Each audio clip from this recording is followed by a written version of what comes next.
Otomatis mereka karena di sini, apalagi aku di sini juga ngajarin juga, aku nyediain bahannya, semuanya aku sediain. Otomatis mereka akan beli lagi terus ke aku. Mulai dari belajarnya di aku, beli bahannya di aku, terus berikutnya nanti kalau mereka jual lagi, terus butuh bahan lagi, kembali lagi beli di aku gitu. Jadi intinya tuh kita harus solve problem sebuah market gitu loh.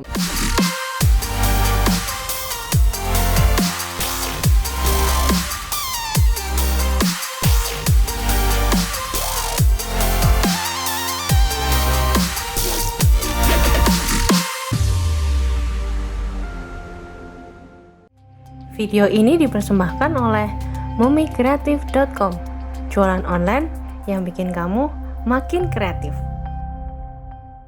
Halo teman-teman, buat teman-teman yang kemarin udah ngeliat postinganku di Instagram, aku kan sempat membahas tentang niche ya. Apa itu niche, kemudian gimana langkah mudah menemukan niche gitu. Nah sekarang aku mau bahas kenapa sih kalian tuh harus fokus ke satu niche gitu ya.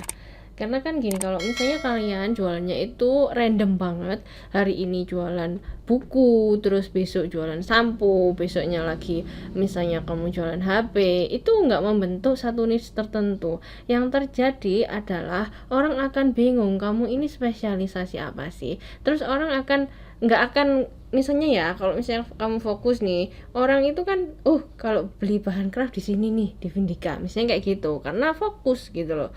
Nah dulu kan aku jualan bahan craft ya, jadi karena aku fokus orang jadi inget brandku gitu loh, aku belinya di sini gitu. Tapi kalau misalnya kalian nggak fokus, bisa jualan speaker, bisa jualan masker, bisa jualan kue, bisa jualan macam-macam ya, random. Orang nggak akan mengingat brand kamu. Ketika butuh apa, ya nggak bakal ingat kamu. Jadi otomatis mereka nggak beli lagi ke kamu gitu. Identitas bisnis itu penting banget ya. Kalau misalnya kalian mau berbisnis, jadi biar kamu itu menyelesaikan sebuah problem yang ada di market gitu loh. Otomatis ketika orang punya problem itu, mereka akan ingat brandmu gitu loh. Kalau kamu random, mereka nggak bakalan ingat sama brandmu gitu.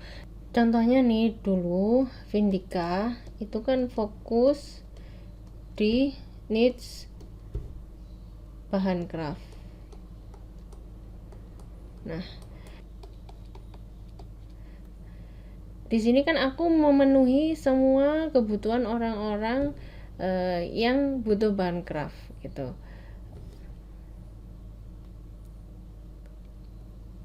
Misalnya nih di sini marketku berarti crafter ya. Jadi ketika crafter ini butuh bahan craft, dia akan mengingat brandku. Dan bisa juga dia merekomendasikanku ke crafter lain. Dan crafter lainnya lagi saudaranya misalnya.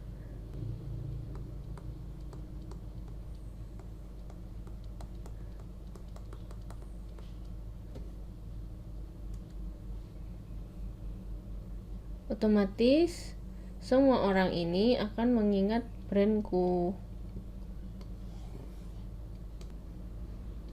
Karena apa? Karena brand Vindika ini solve the problemnya para crafter.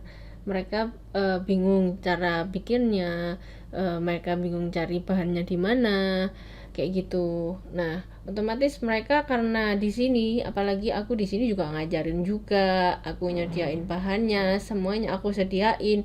Otomatis mereka akan beli lagi terus ke aku. Mulai dari belajarnya di aku, beli bahannya di aku, terus berikutnya nanti kalau mereka jual lagi, terus butuh bahan lagi, kembali lagi beli di aku gitu. Jadi intinya tuh kita harus solve problem sebuah market gitu loh. Makanya kenapa harus ada niche tertentu. Sama kayak kemarin aku kan jalan-jalan nih, aku nyari sampo. Nah yang menarik adalah ketika aku membeli sampo L'Oreal ini. Nah ketika aku butuh sampo misalnya yang anti ketumbe kayak gitu, itu di L'Oreal ini nggak ada gitu loh. Nah karena apa? L'Oreal itu apa sih awalnya? Mereka kan yang terkenal itu kan cat rambut ya. Nah ketika mereka jualan cat rambut, otomatis samponya juga mengikuti gitu loh. problem apa sih yang dimiliki orang-orang yang rambutnya dicat gitu loh. Nah, yang ini sampo yang color protect ya.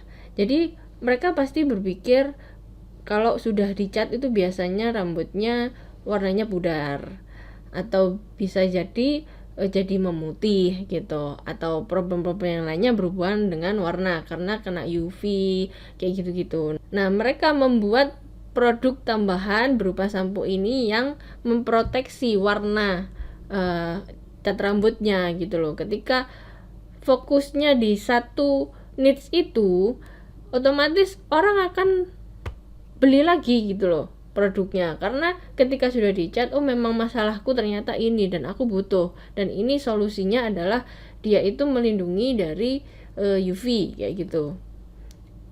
Jadi kilau warnanya akan tetap seperti pertama kali dicat, misalnya kayak gitu. Nah, selanjutnya problem lain jika rambutnya dicat itu apa sih? Biasanya itu kasar gitu ya. Nah, mereka menyediakan juga untuk smoothingnya gitu, jadi biar lebih lembut, jadi biar nggak kasar gitu. Jadi mereka itu solve problemnya market gitu loh, khusus di market yang rambutnya dicat, karena memang produk utama mereka adalah cat rambut gitu loh. Nah, beda lagi ketika kalian beli sampo Wardah gitu loh. Pertama kali Wardah muncul itu yang digadang-gadang adalah mereka itu kosmetik yang halal gitu loh. Otomatis marketnya siapa sih? Marketnya adalah orang-orang yang pengennya itu segala sesuatu yang masuk ke tubuhnya itu halal. Otomatis orangnya kan otomatis beragama Islam. Terus bisa jadi mereka berhijab gitu. Otomatis sampunya juga beda, bukan untuk warna lagi gitu loh, tapi untuk orang-orang yang berhijab gitu loh. Nah, jadi penting buat kalian untuk menentukan bisnis kalian itu niche-nya itu mau fokus kemana gitu loh. Ketika Wardah sudah fokus di halalnya tadi itu, otomatis marketnya adalah orang-orang yang bisa jadi berhijab, otomatis mereka solve problemnya juga orang-orang yang berhijab. Oh, kalau misalnya rambutnya orang yang berhijab itu kayak gimana, entah lepek atau kayak gimana, itu mereka menyelesaikan masalah itu gitu loh. Kemudian ada problem baru lagi apa gitu, jadi fokus di satu market itu, nggak random. Kalau misalnya fokus, yang ada di ingatan orang adalah Wardah itu halal, otomatis daripada beli yang lain, aku fokus aja beli di Wardah. Butuh yang lain, kosmetik di Wardah lagi, sampo di Wardah lagi. Karena apa? Udah ada di benak mereka, itu udah terpatri bahwa itu tuh halal gitu loh. Kira-kira kayak gitu. Makanya kenapa kalian harus menentukan niche yang pasti dan tepat gitu. Nah, kira-kira teman-teman sekarang udah fokus di satu niche atau belum nih? Teman-teman bisa share nanti di komen ya. Jangan lupa juga untuk subscribe channelku untuk tahu tips bisnis lebih banyak lagi. Oke, segitu dulu tips dari saya. Tunggu tips saya selanjutnya ya. Bye bye.